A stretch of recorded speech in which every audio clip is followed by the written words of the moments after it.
Hello again, and we have yet to be kicked off this radio station. Obviously we aren't doing a good enough job of insulting our audience. Welcome to the second episode of Your Dog's Been Spayed, where we left our, for want of a better word, heroes. In the last episode, Derrik had recently moved into a lovely new flat.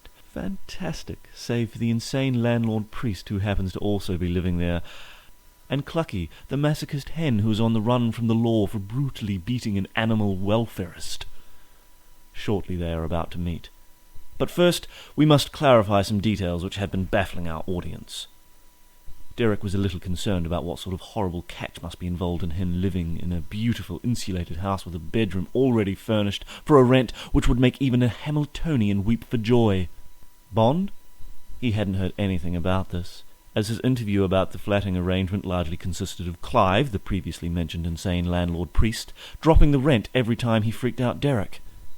However, Derrik will soon learn that by signing the tenancy agreement in his own blood, he had already paid the bond for the veritable mansion he has moved into. He learns this when going to the toilet in the middle of the night. He overhears something from behind one of the doors near his room.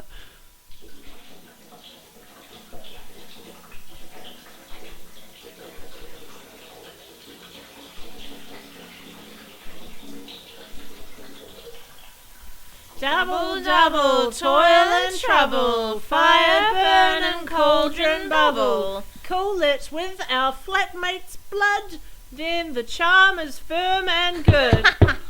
What the heck? Yes, Clive, we're nearly finished with it. It's Derrik, the new guy. Oh, shit. Hello, Derrik. We were just talking about you. Who is it? It's Derrik, the new guy.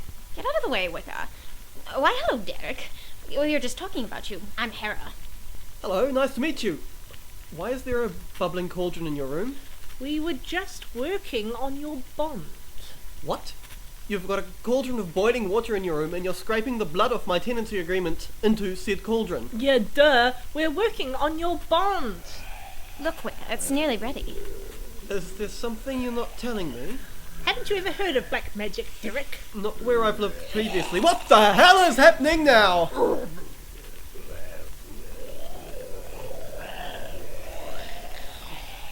What the fuck is that? It's your bond, Derrik. Wicca, is it supposed to have that many legs? No. No, and it's not supposed to reach the ceiling either. Stand back, Derrik. It should reduce in a moment. We'll just keep the heat up. What is going on, and why is there a dog with 10 legs in your cauldron, and why the hell has it grown to the height of the ceiling? Duh. We already told you, it's your bond, Derrik. Now shut up and stand back. Wicca knows what she's doing. Hera, pass me another one of those logs, please. Sure thing. Great. That should do it. You see, he's already beginning to reduce. He's got red steam. It is made from your blood, Derrik. What? Does Clive know what you're doing? Why do you think he asked you to sign in your blood? I thought it was because he's crazy. Turns out I'm the one who's going mad. Oh, there now. All we need to do is wait. And once he's the size we want, we'll take him off the boil and let him sit. Now wait Sit. just a minute. Are you telling me that you witches are creating a familiar for me by using the blood which Clive got, and then it's going to be used to make sure I fulfill all the clauses of my tenancy agreement? Now he gets it. What'll it do if I break part of the agreement? It'll break part of you.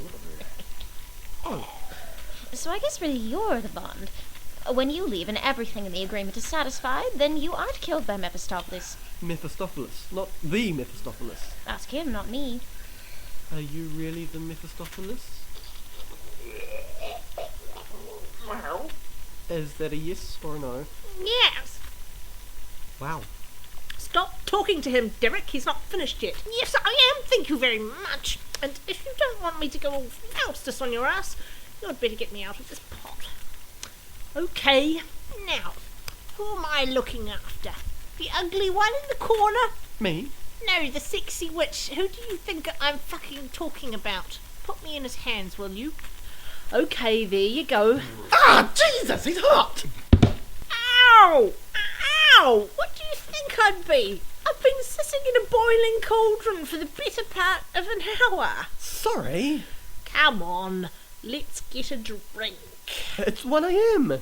And I just got back to Earth, so you are taking me into town, young man. But you're supposed to be the responsible one. No, I'm the one who threatens to tear your eyes out if you break something or leave without giving 3 weeks' notice. It doesn't mean I can't get drunk. Come on, it's not often I get to go out. Okay, I'll need my jacket. Oh, and remember, you have to go to Clive's church service tomorrow morning, 6 a.m. Shit. We now skip forward to Clive's Catholic church service. Derrik wasn't expecting much, and believe you me, he was not disappointed. There were more teapots decorating the room than he expected, fewer crosses than he expected, and even fewer statuettes of the Son of God being nailed to one. However, the strangest decoration had to be the white outline on a far wall, which he would swear looked like a unicorn. Ladies and gentlemen, boys and girls, I'd like to say how happy I am to see us all here again in the sight of our lords, and to make some wonderful announcements. We can welcome some new members of our church. My newest tenant, Derrik Brixon and Mephistopheles, who has come to earth from the very depths of the underworld. Since they are new to our church, I'd like to begin by reaffirming our faith to the teapot and its brilliant disciples. These men are well known.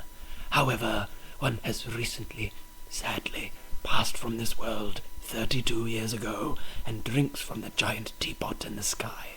It is said that Bertrand Russell, a philosopher well known mainly from the Monty Python song, and Richard Dawkins, the evangelical biologist, were atheists. This is nonsense. Both of them clearly stated that they believed in a giant teapot orbiting the sun between Earth and Mars. This teapot and its son, the invisible unicorn, provide for us as their worshippers and bestow their rainbow tea upon us. I ask you all to bow your heads in prayer, led by the Archbishop. O Lord, our mighty teapot in the sky, pour our tea true and fine, retain your heat and enrich the tea's natural flavour, as you sent your son, the invisible, untouchable, unsmellable, unhearable unicorn, to observe and influence our lives, so too do we send our prayers to you. Our teapot, which is in space, maintain thine orbit. Worship you we do, your tea is strong, it will be drunk as the invisible unicorn commands. Protect us from coffee or chocolate, and give us the strength to forgive those who add milk or sugar, as you forgive us when we accidentally misbrew. Allow us to protect our cups, and always provide us with a biscuit or two. Amen. Please join me as we shame the unbelievers in the Anglican church next door. 3, 2, 1. There were five constipated men in the Bible. In the Bible there were five constipated men in the holy books of Moses. And the first constipated man was Cain. He wasn't able, and the first constipated man was Cain. He wasn't able. There were five constipated men in the Bible. In the Bible there were five constipated men in the holy books of Moses. And the second constipated man was Balaam. He couldn't move his ass, and the second constipated man was Balaam. He couldn't move his ass. Let us proclaim the mystery of fame. A reading from the book of famous people. Lo, the unicorn made himself visible unto Richard, whose wife Lala was very annoyed that the unicorn had made its mud visible as well. The unicorn approached Richard and said, I am the servant of the one true Lord. And Richard said, I must be dreaming. To which the unicorn replied, No, Richard, the Lord has recognized you and the philosopher Bertrand Russell as his disciples. To which Richard said, Do what? And the unicorn replied, Your writings about the teapot have revealed to my father that he does have believers. One can only assume this is because, whilst there is absence of proof of his existence, this is not proof of his absence. To which Dawkins wisely kept his mouth shut.